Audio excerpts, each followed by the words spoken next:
Welcome back muli mga kaibigan sa bagong muling mga balita na ating mapapakinggan at mapapanood dito sa channel ng Bayan, ang Bayang Pinas. Dito, ating matutunghayan ang mga bagay na nangyayari sa ating bansa, partikular na umano sa loob na mismo ng gobyerno at lalong-lalo na dito sa kasalukuyang administrasyon. Ngunit bago ang lahat, kung bago ka pa lamang sa ating channel ay siguraduhin mong ikaw ay mag-subscribe, pindutin ang notification bell at syempre piliin na rin ang all upang lagi kang maging updated sa mga balitang bago, totoo at walang bias.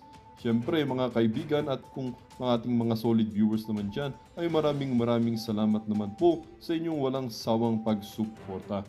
At huwag din pong kalimutang magpakita ng suporta sa ating channel sa pamamagitan ng pag-like at pag-share sa ating mga videos. At syempre mga kaibigan, kung meron ka naman pong hinaing at opinyon, ang ating comment section ay bukas para sa inyong mga opinyon at mga hinaing at kung ano po ang nais nyong sabihin sa ating mga gobyerno upang mabasa na ito. Heto na nga mga kaibigan, atin nang panoorin at pakinggan ang balitang ito.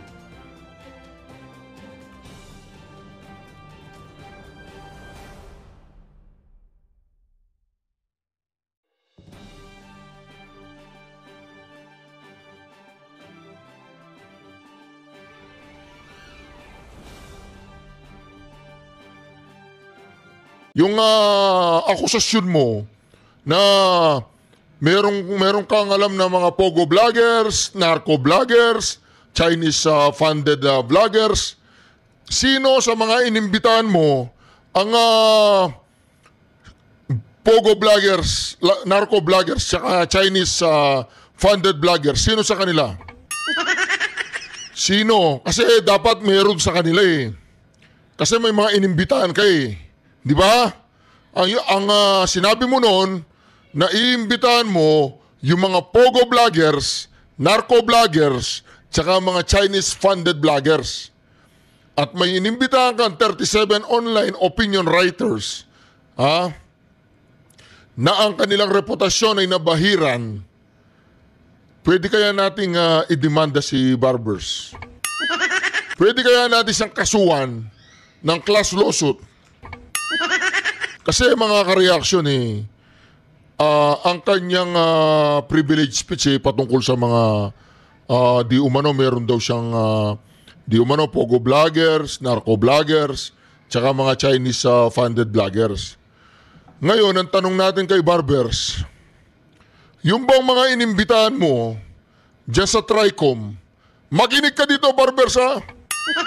Yung bang mga inimbitahan mo dun sa TRICOM, sino sa kanila ang pogo vloggers, ang narco vloggers, tsaka Chinese funded vloggers? Yun ang unang katanungan namin. Sino sa mga inimbitahan mo ang sinasabi mong pogo vloggers, narco vloggers, tsaka Chinese funded vloggers? Sino sa kanila? Hindi, kailangan po kasi malaman natin na kung sino sa mga inimbitahan ni Barbers ang pogo vloggers, ang narco vloggers, tsaka yung tinatawag niyang Chinese funded vloggers. Sino sa mga yun, Barbers? Kasi kailangan meron kasi yun ang pinupuntirya mo, di ba? Yun ang gusto mong bigyan ng tinatawag na regulasyon. Ngayon, dahil ang iyong talumpati o yung privilege speech ay patungkol sa sinasabi mong mga vloggers na nagmumura, na nagpuputangina, sino sa kanila ang pogo vloggers, narco vloggers, at Chinese funded vloggers? Ngayon, kung sasabihin mong wala sa kanila at hindi mo alam, in the first place, Barbers, is the first place, makinig ka. In the first place, bakit mo sila inimbitahan kung hindi ka naman pala sigurado na sila ay pogo vloggers, narco vloggers, tsaka yung tinatawag natin Chinese vloggers? Ako, kaya kong amunin, Barbers. Sino man, naamunin ko. Na pag sinabi nilang ako ay bayaran Pag hindi nila napatunayan na ako ay bayaran, puputulin ko ang kaliwang kamay nila. At pag napatunayan nila na ako ay bayaran, papuputol ko yung dalawang kamay ko. Di ba? Hindi, ako kaya kong magamon kahit mamatay pa eh. Kahit sumpahin pa natin buong pamilya natin eh. Masasabi kong ako hindi ako bayaran. Walang politikong nagbayad sa akin at kung merong man nagtangka ay hindi ko po tinanggap. At doon sa mga nag-message, nag-i-email na ino-offer nila ako, pasensya na po kayo at hindi ko po matanggap kahit isang video lang na i-promote yung inyong tinatawag na party list. At may mga malalaking politician din ang nais na magpa-shoutout sa akin. Kongresista, kung sino-sino pa. Ngayon, Barbers, balikan kita. Doon sa salaysay na sinabi mo na ang mga vloggers ay iimbestigahan mo para makagawa kayo ng batas patungkol sa regulasyon. Ngayon, sinabi mo rin dito sa iyong salaysay, ang tanong dito mga ka-reaction eh, kakasuhan ba natin si Barbers o hindi? Hindi, seryosong tanong yan. Kasi kung hindi niya mapatunayan na ang kanyang mga inimbitahan ay hindi pogo vloggers, narco vloggers, tsaka mga Chinese-funded vloggers, bakit mo sila inimbitahan? Kasi base sa iyong salaysay, doon sa ipinadala mong imbitasyon sa mga vloggers, ang pag-iimbita nyo dyan sa TRICOM ay nababase doon sa iyong talumpati. Ngayon, kung bang hindi pupunta yung vlogger dyan iko-contempt daw po. Iko-contempt. Pero yung 37 na vloggers na inimbitahan ninyo na hindi pupunta, kaya mo bang patunayan ni isa sa kanila mayroong pogo vloggers, narco vloggers, o Chinese-funded vloggers? At kung hindi mo kayang patunayan at ang mga sinasabi mo ay pawang teorya lamang at mga haka-haka at kuro-kuro mo, bakit mo sila inistorbo? Bakit mo sila inimbitahan? At pag hindi sila pumunta dyan, kakasuhan mo sila ng ano? Kakasuhan mo sila ng ano? Papatawag mo sila ng show cause order? Ngayon, subpina na. Pagkatapos ng subpina, cited in contempt? Bakit mo sila isa-cite in contempt in the first place? Nagpapatulong kayo sa kanila. Sila ba ay may kasalanan sa inyo? Kasalanan ba ang magbigay ng opinion na ganito? Putangin na naman, Barbers, hindi ikaw ang minumura ko ha. Nagmumura ako, pero hindi ikaw ang minumura ko. Putangin na naman, Barbers. Bakit hindi nyo muna imbestigahan kung sino-sino ang dapat nyong imbestigahan? Bakit nyo iniistorbo ang taong bayan? Binabayaran namin kayo dyan tapos iistorbuhin pa ninyo kami? Mga trabahante namin kayo. Kung umasta kayo dyan, kala mo kayo ang nagpapalamon sa amin. Kala mo kayo ang nagbibigay ng pagkain sa amin. Ginagawa nyo ang trabaho nyo, huwag kayong maggipit ng tao, Barbers. Huwag ninyong gipitin ang taong bayan dahil nagbibigay lamang sila ng opinyon at reaksyon. Hindi kami mga journalist at hindi rin kami mga reporter at mga tagapaghatid ng balita. Ang ginagawa ko dito, hindi balita, Barbers. Kaya hindi mo ako pwedeng tawagin fake news. Ang ginagawa ko dito, opinion ko to. Reaction ko to. Ngayon, nagre-react ako.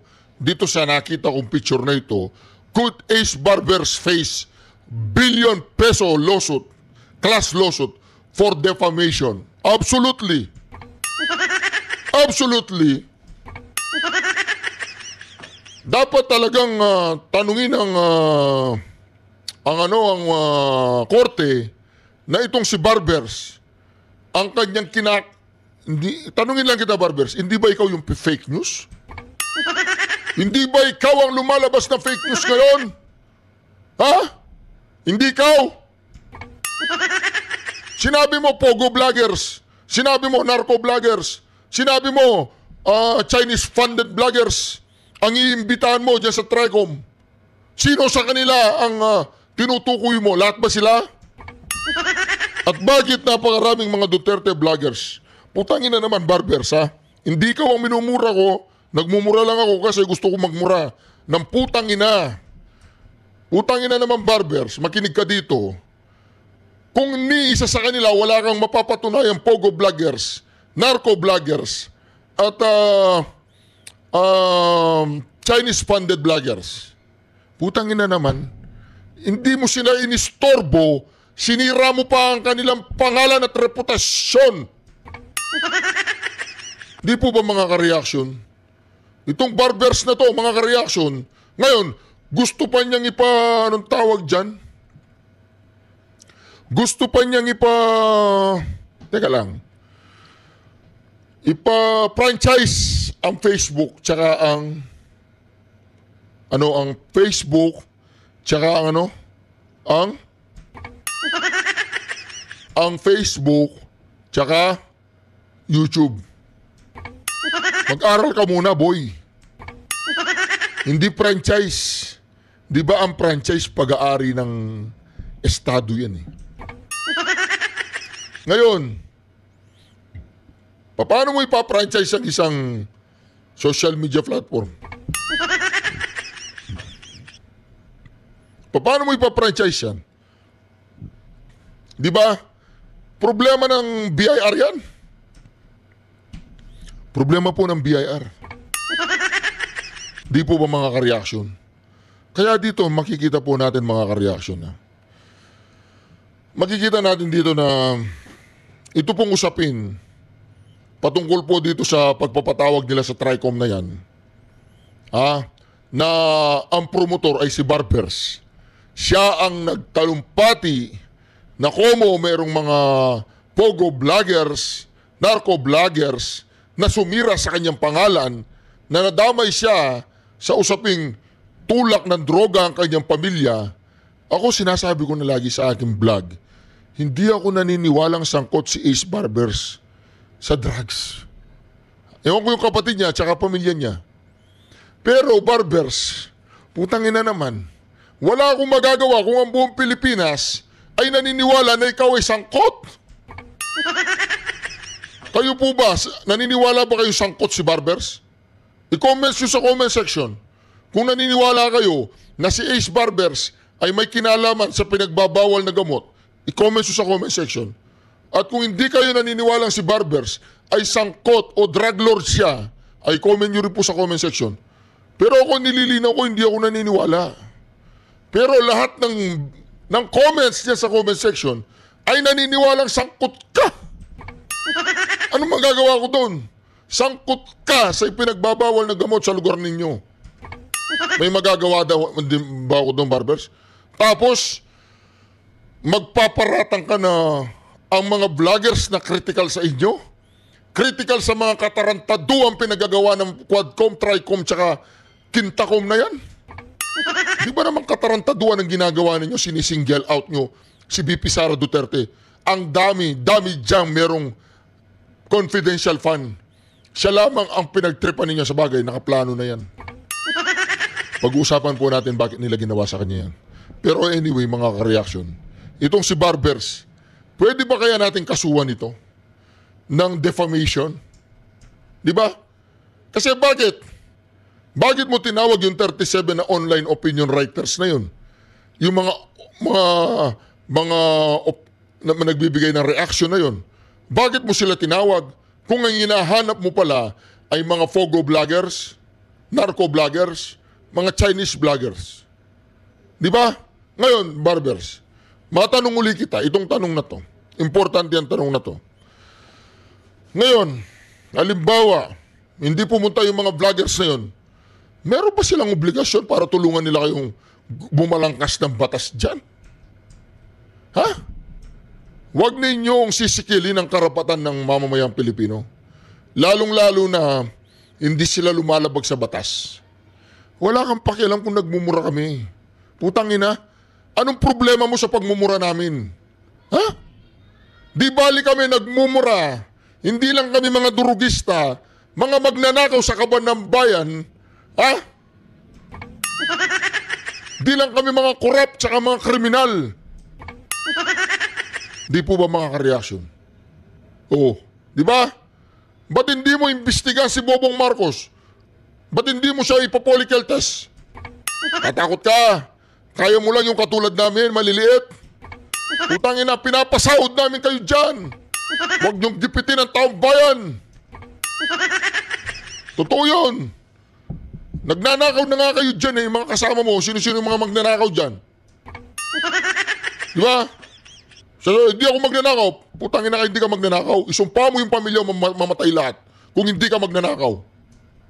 Di ba? Oh. Di ba ganun yun? Oh. Hindi nila kayang gawin yan. Kasi mga magnanakaw yan. Mga magnanakaw ang mga yan. Di ba? Yan ang po maraming malaking katanungan dyan. Pwede ba kayang kasuhan si Barbers ng defamation? Di ba? Ito pa, pakinggan po natin ito. Si Barbers Solito. Hindi kasi ganito yan eh. Hindi namin responsibilidad yung patunayan o mga vloggers sa mga Duterte na patunayan namin dyan na hindi kami mga pogo vloggers, narco vloggers, tsaka mga Chinese funded vloggers. Kayo ang dapat magpatunay na kami o mga pinatawag ninyo ang mga ganun. Di ba? Tanungin mo muna si Tamba kung meron siyang bayarang vloggers. Huwag yung banat ka ng banat. Ini-istorbo mo yung mga tao. Ini-istorbo ninyo yung mga tao na pumunta dyan. May kanya-kanyang buhay. Ang mamahal na nga ng bilihin, istorbuin nyo pa yung mga tao. Kaya nga lang, mas matalino sa inyo yung mga vloggers. Di ba? Palagay ko kung sinisiraan namin alam mo, Barbers, makinig ka dito, Barbers, ha? Alam mo kung sinisiraan namin si Sara Duterte? Ang Pangulong Duterte, ang binabanatan namin, hindi mo kami papatawag. Hindi mo ipapatawag yung mga Duterte vloggers. Hindi mo papatawag. Pero wala kaming sinisirahan. Nagre-react lang kami sa mga balita. Nagre-react kami sa mga ginagawa niyo dyan. Sa mga hearing ninyo. Na mga kabalintunan naman. Nagre-react lang kami. Hindi kami nagbabalita. Nagbibigay lang kami ng opinion namin. Diba, diniklara na kitang dito. Persona ng grata sa aking channel, Barbers. Hindi ka welcome dito. Lahat ng mga tricom, quadcom, quintacom na yan. Lahat kayong member dyan. Dinideklara kong persona ng grata kayo dito sa channel na ito. Tapos magrereklamo kayo sa akin. Nanonood kayo ng Reaction TV PH, nanonood kayo ng Banateros, nanonood kayo kay Maharlika, nanonood kayo kay Joey, nanonood kayo kay Attorney Vic, nanonood kayo sa mga vloggers. Nagre-reklamo kayo, ba't nanonood kayo? Putang ina naman. Ba't namumroblema kayo sa amin? Di ba? Kahit anong gawin namin ipaspas, yung mga followers ninyo, hindi naman sila manonood sa amin. Kahit ano sabihin namin dito, ang manonood sa amin mga followers din namin. Saka yung mga loyalistang nauntog yung ulo sa katotohanan at nagising, sila yung mga nanonood dito. Yung mga matitinong loyalista. Hindi sila loyalista ni Bobong Marcos. Loyalista sila ng bayang Pilipinas. Mga inayupak kayo. Di ba mga kareaksyon? Yun ang sinasabi ko dyan. Yun po ang sinasabi natin dyan. Bagay ninyo inistorbo yung mga mamamayang Pilipino. Pinapatawag ninyo sila dyan. Siguraduhin nyo muna yung mga pinatawag ninyo dyan, mga narco, mga pogo, tsaka mga Chinese funded vloggers. Dahil yun naman ang basihan ng yung talumpati. Pero ngayon, nagtatanong ka, kung saan napunta, ang kinikita, putang inang yan. Napunta sa pera. Una, fake news. Tapos napunta na yan sa tax, napunta na sa pera. Gusto nyo nang ipa-franchise yung YouTube, tsaka Facebook, tsaka TikTok. Okay ka lang, Barbers? Kaya mong ipa-franchise yun? Kahit sino pwedeng gumawa ng ng tinatawag nilang apps. Kahit sino pwedeng gumawa ng apps. At hindi yung obligasyon ng gumawa ng apps dyan sa internet. Kung mag-subscribe sila doon, kung gamitin nila yon, wala tayong dyan, wala tayong magagawa dyan. Freedom of speech yan. Freedom of expression. Ngayon, kung ayaw mo yung ganito, yung may freedom of speech ka, tsaka freedom of expression, sa China, doon ka tumira. Doon, bawal tong ginagawa namin. Hindi ka pwede magpahayag ng may kalayaan. Dapat nagpapahayag ka lang doon sa pupurihin mo lang yung Communist Party. Di po ba mga ka-reaction?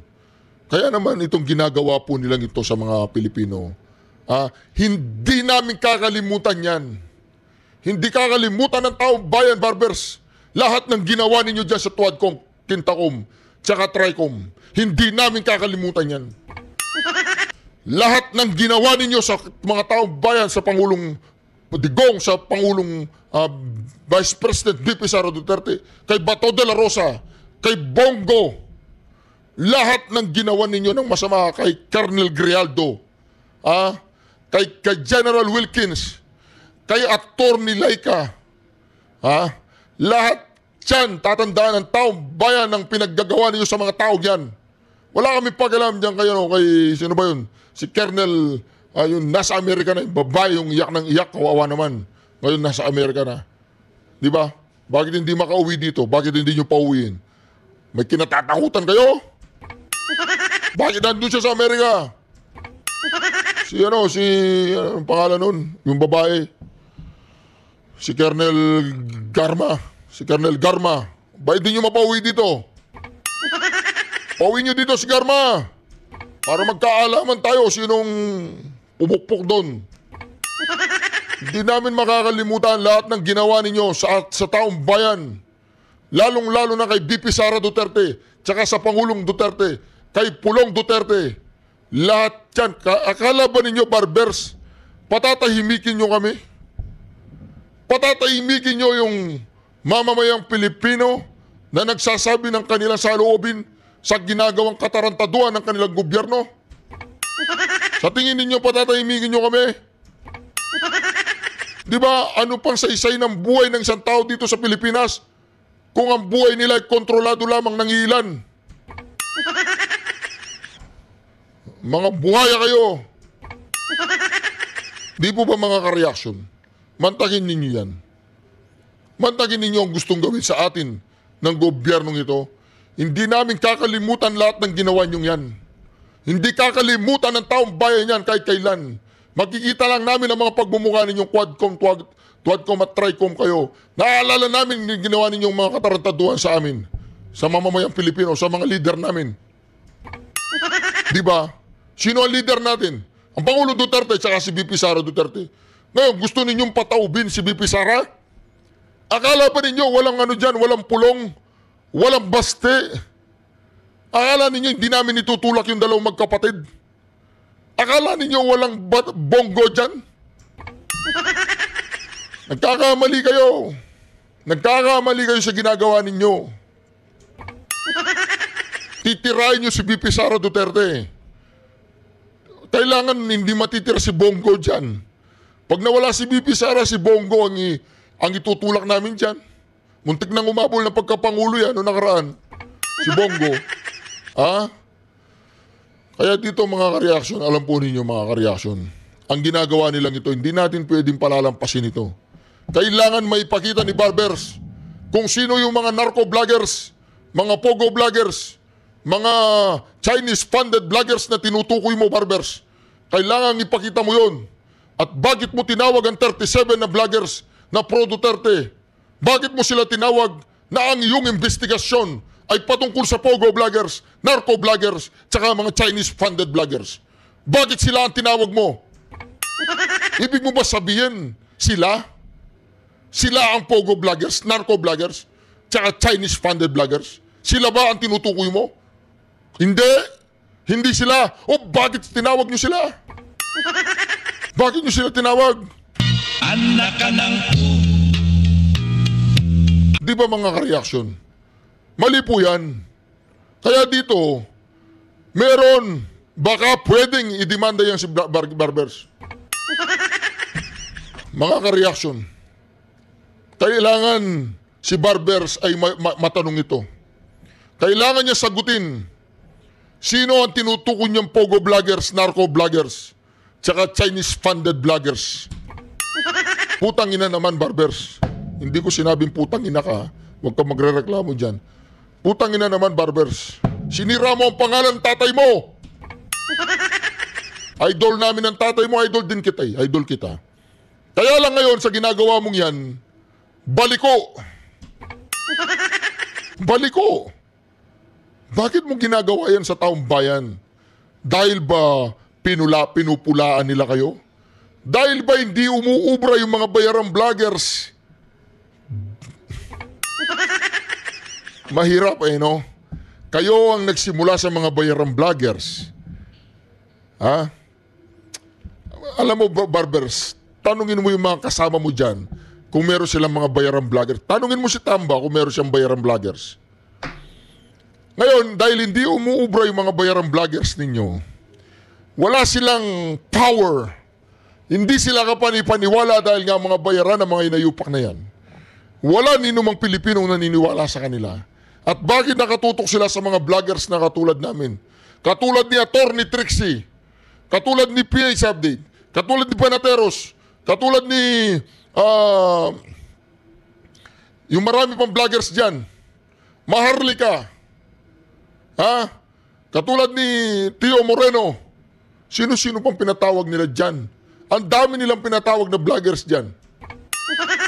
Di po ba mga ka-reaction? Ngayon, ang tanong namin sa'yo, ipakita mo sa amin yung narco vloggers, pogo vloggers, tsaka mga Chinese-funded vloggers.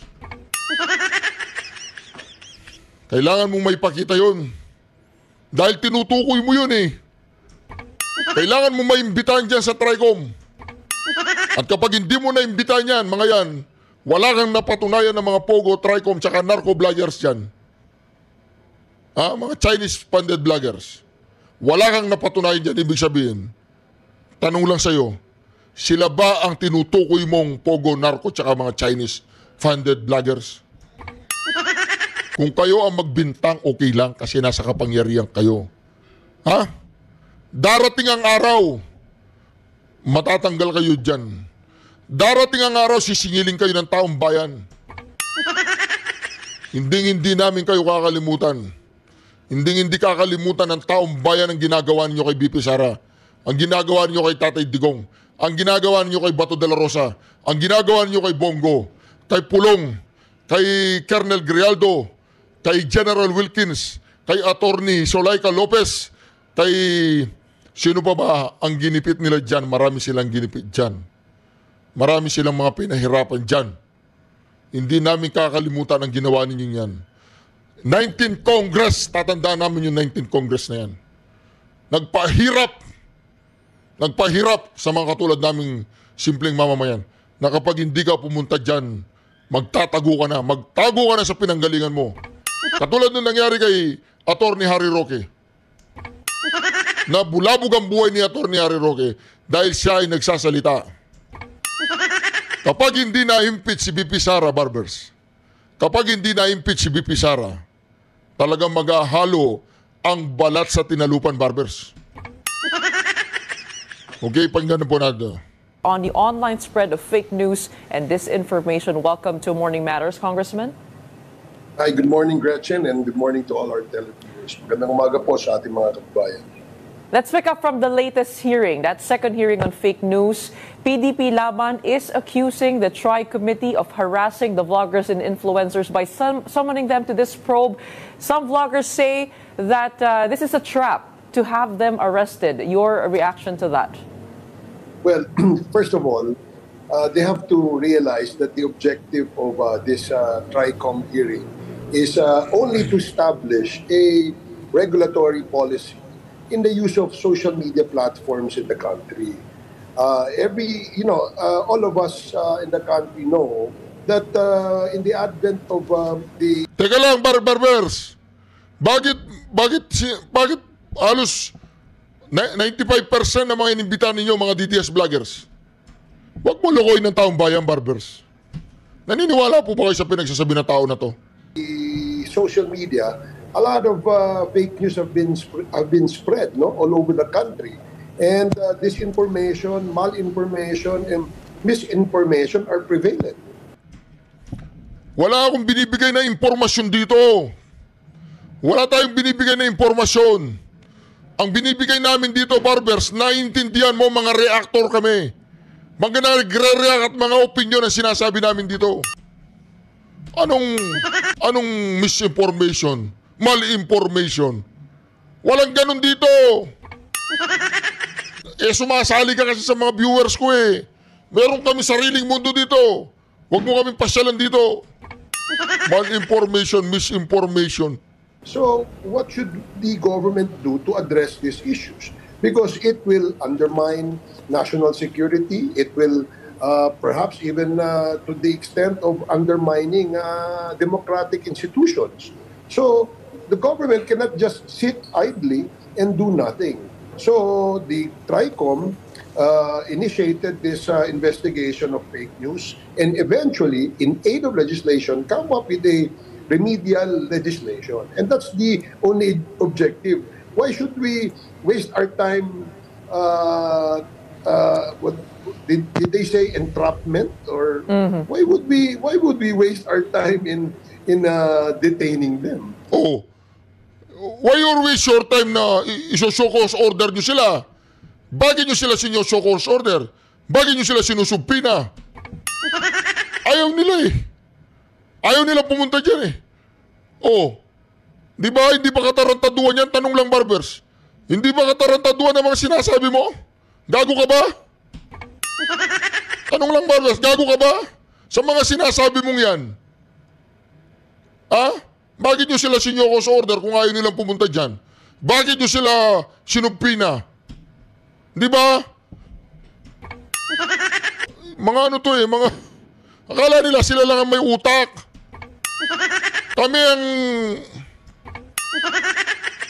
If we don't have any basis, can we get anything out of that? No. The reason why we invited them is because they were the ones who are active in the social media, and we wanted to know if they indeed would agree to a policy that will be approved by Congress and eventually become a law. Because if they don't agree, then definitely these guys are the purveyors of fake news. O, di ba?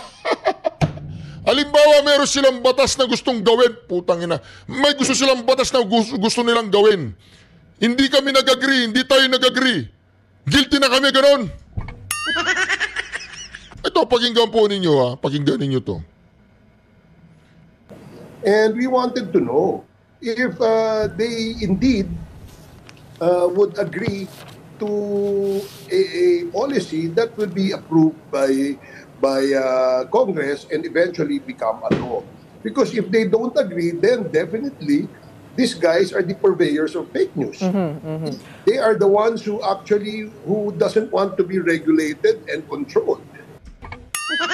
Putang ina, Barbers ha. Pag hindi kami nag-agree sa gusto ninyo, guilty na kami. Anong regulasyon ang gagawin ninyo sa amin? Anong regulasyon ang gagawin ninyo sa taong bayan? Ang malayang pagpapahayag? Ang malayang pagsasabi na saloobin? I-regulate ninyo? Wala pa ba tayong batas dyan? Kapag sumobra ang bunganga ng isang tao, wala bang batas na nagsasabing, kakasuhan mo yan, libel yan. Kasuhan mo yan, ano yan? Di ba? Ay yung ginawa mo, na sila ang inimbitahan mo, na naghahanap ka ng narco, pogo, at saka mga Chinese-funded vloggers. Tapos sila yung inimbitahan mo. Ano yung inaano mo doon? Ano yung ini-implied mo? Tanong lang sa'yo. Bakit mo sila inimbitahan? Siyempre, hindi sila pupunta. Kasi hindi naman sila pogo vloggers. Hindi sila narco vloggers. At hindi rin sila Chinese-funded vloggers. Tapos, meron kayong ihahaing panukalang batas na magkokontrol sa mga vloggers, magkokontrol sa mga bunganga namin. Paano mo kokontrolin ang freedom of speech and freedom of expression, putang inang yan. Paano mo kukontrolin yun, Barbers? May kumokontrol dyan. May batas na sinusunod. Freedom of speech, may batas na sinusunod dyan. Meron kang mga kalayaan, pero pag lumabas ka doon, malaya ka pa rin sabihin mo ang mga yan. Halimbawa lang ito, pag sinabi kong ikaw ay drug lords, freedom of speech ko yun. Pwede ko sabihin yun. Pero hindi pala totoo. Di ba? Kasinungalingan. So anong gagawin mo ngayon? Didemanda mo ko libel. Didemanda mo ko cyber libel, cyberbullying, tsaka libel. Pwede mo kong idemanda. Kasi freedom eh. Di ba may kalayaan ako sabihin? Kaya lang I have to be take fully accountable, responsible sa lahat ng aking mga pahayag. Pero may freedom ako. Naintindihan mo yun? Ano pa ba regulation ang kailangan mong gawin? Kaya lang, may... Halimbawa lang to Barbers Tanong lang pala to, tanong. Hindi ba kaya ginagawa mo yan dahil nasaktan ka dun sa balitang lumabas? Hindi ba kaya ginagawa mo yan, tanong lang to, Barbers, dahil may nag-uutos sa'yo na ang mga vloggers nila ay hindi umuubra sa amin? Hindi ba kaya may nag-ano sa'yo, nag-control sa'yo na harapin nyo naman pagkatapos nyo kay BP Sara, kay Pangulong Duterte, yung mga vloggers naman nila, putangin na nila. Ubusin natin yan. Magsimula kay Duterte hanggang sa mga vloggers, padapain natin yan. Tanong lang yun, hindi ba kaya yun ang inyong plano? Lalong-lalo na ngayon panahon ng election, Barbers? Anong regulasyon ang ibibigay mo sa amin? Anong regulasyon? Yung bawal magmura? Putangin na, Supreme Court nga nagsabi, ang pagmumura hindi krimen. Isang ekspresyon yan. Pag may ginawa kayong kaputahan dyan, ginagahasan ninyo ang taong bayan, ginagahasan ninyo ang gobyerno, di putangin na kayo. Di ba mga kareaksyon? Di ba? Wala nga naman tawagin kung putangin na si Sara tsaka si Pangulong Duterte. Yan ang mga hindi putangin na. Sila'y matitinong tao. Yung mga siyam na PDP laban senatorial slate, hindi sila mga putanginang yan. At alam mo kung sino yung mga senatorial candidates na mga putangina na kung saan nila dinala ang matres ng kanilang mga magulang. Di ba mga kareaksyon? Kung saan sila niluwa ng kanilang mga magulang, kung saan. Tuloy. Because they want to continue their shenanigans or, so to speak, the spread of fake news. So, wala namang plano. I wanted to get more insight, though, into how you chose the batch of vloggers that you invited to the hearing. Very good. Because if you take a look at the names, a big chunk of them are actually associated with the Duterte camp. Oh, di ba? We have 13 petitioners who filed for the unconstitutionality of the hearings.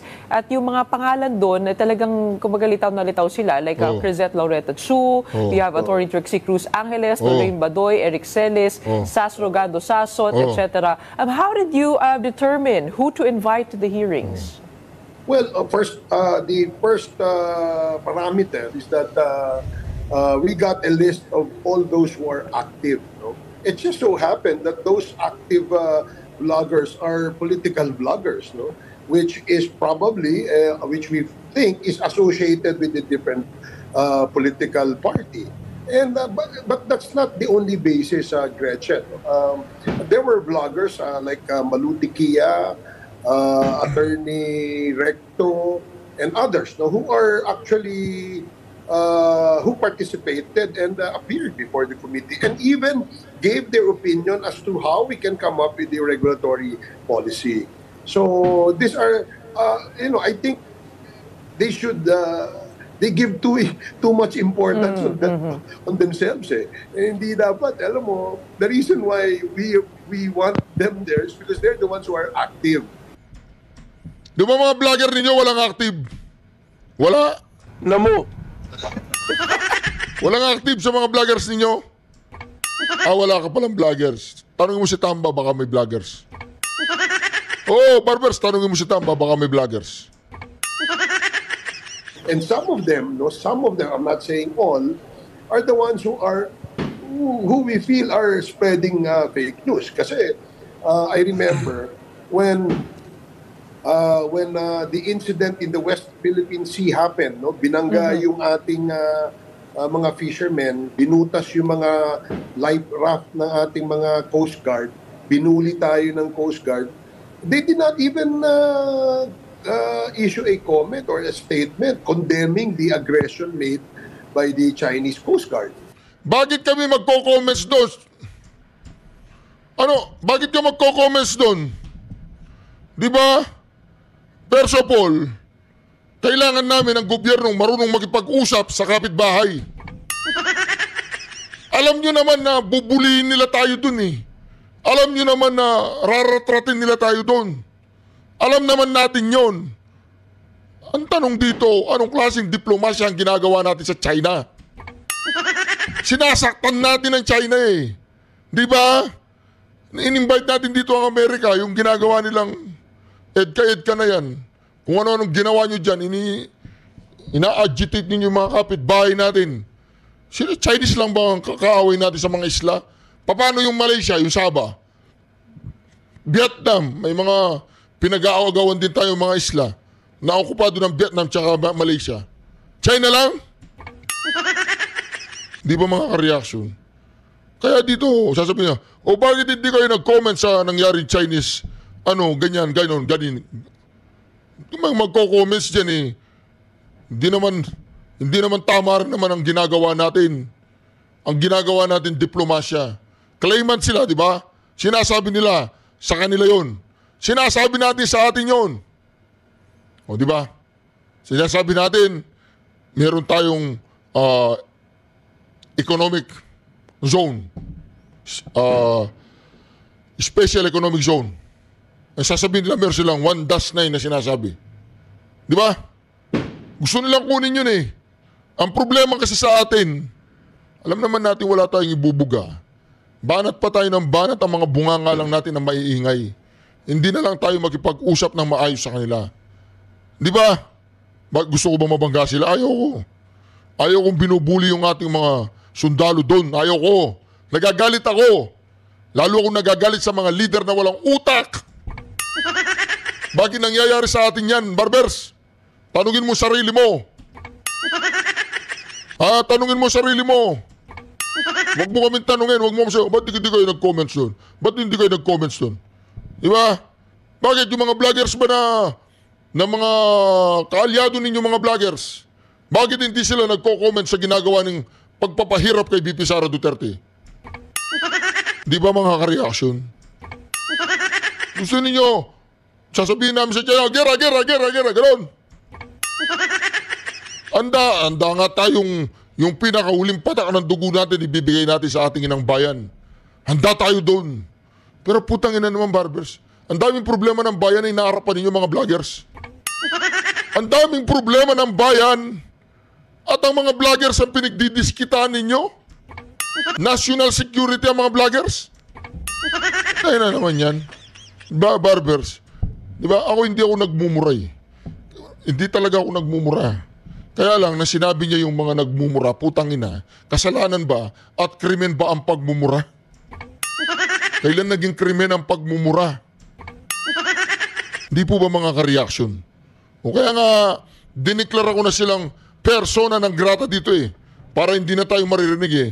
Lahat ng mga DDS vloggers, ideklara natin yung mga yan na persona ng grata. Di po ba mga ka-reaction?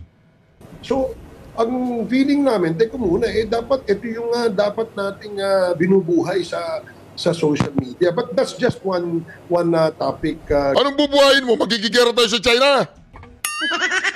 May bubuga tayo doon, Barbers. Putangin na. Alam natin sa atin yun. Anong magagawa ng mga vloggers dyan? Di ba? Hindi namin trabaho yun. Ang trabaho namin ay protektahan ang Republika at protektahan yung mga Duterte. Dahil ang mga Duterte lamang ang mayroong pagmamahal at tunay na pagmamalasakit sa bayang Pilipinas. Hindi ka kasama doon, Barbers. Bakit hindi kasama doon eh? Hindi naman kasama to eh. Tayo lang ang inaharap ng Barbers eh. Gumawa ka ng House Bill Resolution. House Bill Resolution